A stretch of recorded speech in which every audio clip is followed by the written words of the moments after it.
Well, the Minns Labor government's Conversion Practices Ban Bill was introduced into the New South Wales Parliament this week. This is a so-called gay conversion therapy ban bill, which is sold to gullible politicians and the public as eradicating the forced or coerced changing of someone's sexuality. Think electric shock therapy some mental institutions used to practice, or extreme practices of some religious sects or cults from the 1950s.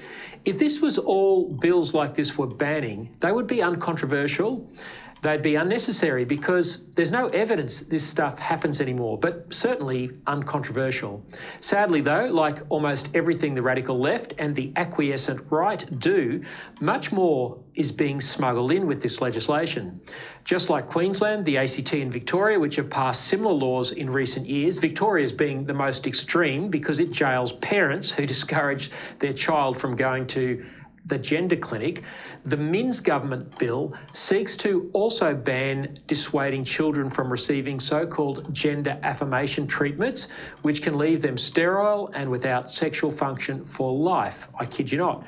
Now, despite all the publicity about Britain's National Health Service banning puberty blockers for children, the WPATH leaks revealing the horrors of transgender surgeries on adolescents, and the discarding of gender affirmation approaches in Finland and Sweden and many states of the US, reckless New South Wales politicians are lining up to do the bidding of LGBTIQA+ political activists. One who is not is Libertarian Legislative Council member, the Honourable John Ruddock, and John joins me now. John, welcome. You've tried to have the Conversion Practices Ban Bill sent off to a committee so there could be some public scrutiny. Sounds like a sensible idea given the harm to children caused by LGBTIQA+ activist therapies. What happened? Well, nice to see you, Lyle. So, look, it is standard practice for bills of this nature to be sent to the Law and Justice Committee. It happened with the Euthanasia Bill, happened with the Abortion Bill, okay? Uncontroversial. Now, the alarming thing about this bill is the lack of public awareness and the lack of public scrutiny. And I think that the government, the Minns government, has deliberately chosen that path. Now, they claim to have consulted with interest groups on this matter and this bill. Well, I think they have consulted with people who were very much in favour of it. They have consulted then with a very select group of people who had concerns about it, but there was an enormous amount of interest that were not consulted. A lot of medical professionals, okay? Now, they got some of these churches to come out and, all but endorse it with a few little amendments, okay? But, I mean, the churches aren't a monolith. If anyone in Australia knows that, it's Lyle Shelton. And look, I'll tell you, there's another group who have been sort of excluded from this, and that is the LGB drop the T group of people, okay? Now, these are people with same-sex attraction. A lot of them have been around fighting for same-sex rights for decades. And they're saying, look, a lot of teenage men who may have same-sex attraction are being convinced that they're actually trans. And so I wanted to hear from them. I also wanted to hear from people who have gone through this process and then have detransitioned. These are the people that, the left is meant to care about minorities, who are suffering. Okay, well, there is a not insignificant group of people out there who've had the surgeries and the chemicals, and they've realised later on, not too far later on, that there was a big mistake. I'd like to hear from them. Okay, so what we did, it's standard practice in the Legislative Council that we have a little thing on Tuesday morning, a little meeting called the Selection of Bills Committee. And it's that committee which decides whether a bill is going to be sent to a public inquiry before we debate on it in the chamber. And at that vote yesterday, we won 7-6 that we would refer it to a committee. The Labor Party and the Greens and a couple of others voted against it. Now, then that is standard practice. That's how it's worked. It was on its way to a committee. Now, then there is a little rule in the standing orders that the whole chamber can overturn a decision of the Selection of Bills Committee. Does not happen often, Lyle, but I think it's happened twice this century. It's now happened 3 times. So then we go down to the chamber, half an hour after the selection of bills, and the Greens put up an amendment saying, no, we're not going to send this to an inquiry, and the Labor backs it. And that lost in the chamber 21 votes to 20, which is very disappointing. John, that's extraordinary. Thanks for sharing just the minutiae of what's gone on in terms of the processes in the Parliament. This is the third time in history that a bill of this nature hasn't gone for public inquiry. What is it that the LGBTIQA plus political activists, and I get your point that there's L and G who perhaps wouldn't be on board with this, but their activists go under the rainbow flag. What is it they're trying to hide? What don't they want the Parliament to scrutinise about what's going on in our child gender clinics?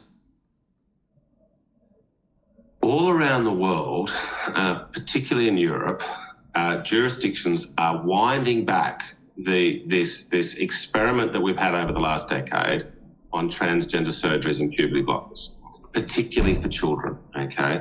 And just in the last month, as I'm sure your viewers know, the NHS in Britain basically said we're not going to do puberty blockers anymore for under 18s, okay? And why would they decide to do that?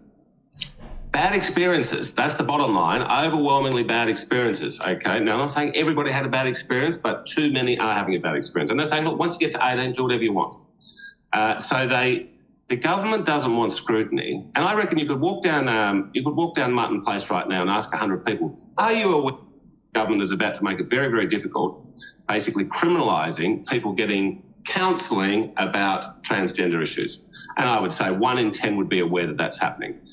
I'd say about 9 out of 10 would be pretty interested in it if they knew it was happening. But we're not having any leadership from the Liberal Party on this issue. They could have made it they could have helped alert the public about this, but they're choosing not to.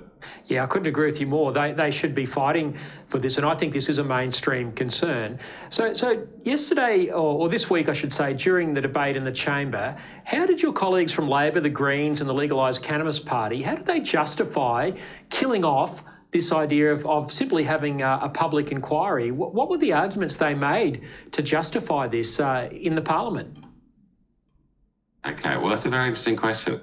As soon as the government walked into the chamber yesterday, Lyle, I could tell something was up because they all looked very sheepish. They knew what they were about to do. They were about to decline the public knowing what's going on here. So, John, can I just interrupt there? Are you saying then, are you implying that the Greens were actually the agents of the government in that manoeuvre yesterday, that they were doing the government's bidding? Absolutely. No question about it. They knew what was happening, yes. So the Greens moved an amendment. The Labor Party knew it was coming, yes, absolutely.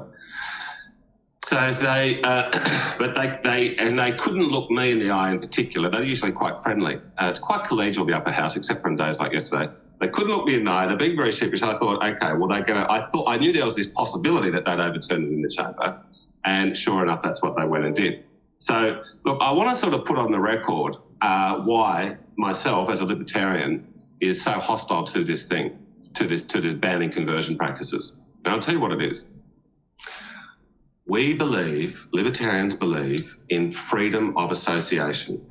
So if an individual decides for themselves that they want to seek out counselling and they can find someone who is prepared to offer that counselling, we say the state should have no involvement in that relationship. Now, it is true some people might seek out counselling that they later regret, but I think a lot of people will seek out counselling that they will, on all sorts of subjects, not just on this, on anything. But this is the state intervening and say, no, I know that you want counselling and I know that this service provider wants to provide the counselling, but the state is saying that's forbidden. And that is completely anathema to the libertarian philosophy of the sanctity of freedom of association. That's this bill. Now, on top of that general principle about freedom of association, I just think using common sense means that, and we see the international experience, I am deeply alarmed that we are harming some very vulnerable kids in this process, particularly around the gender affirmation situation. Yeah, there's no doubt about that, John.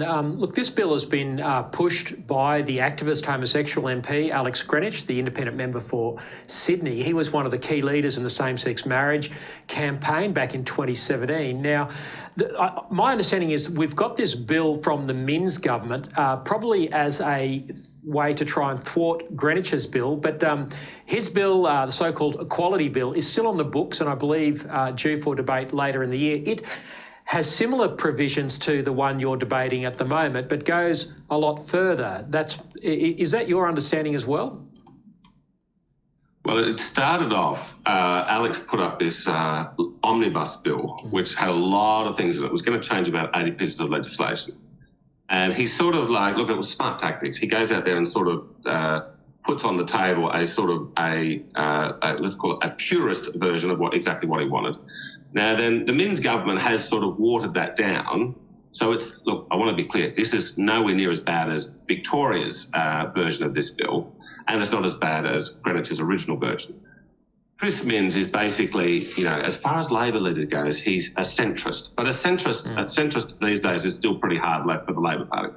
So they've watered it down, and they've also split it into two. So what we're dealing with this week is the about the counselling, okay, the conversion practices, okay.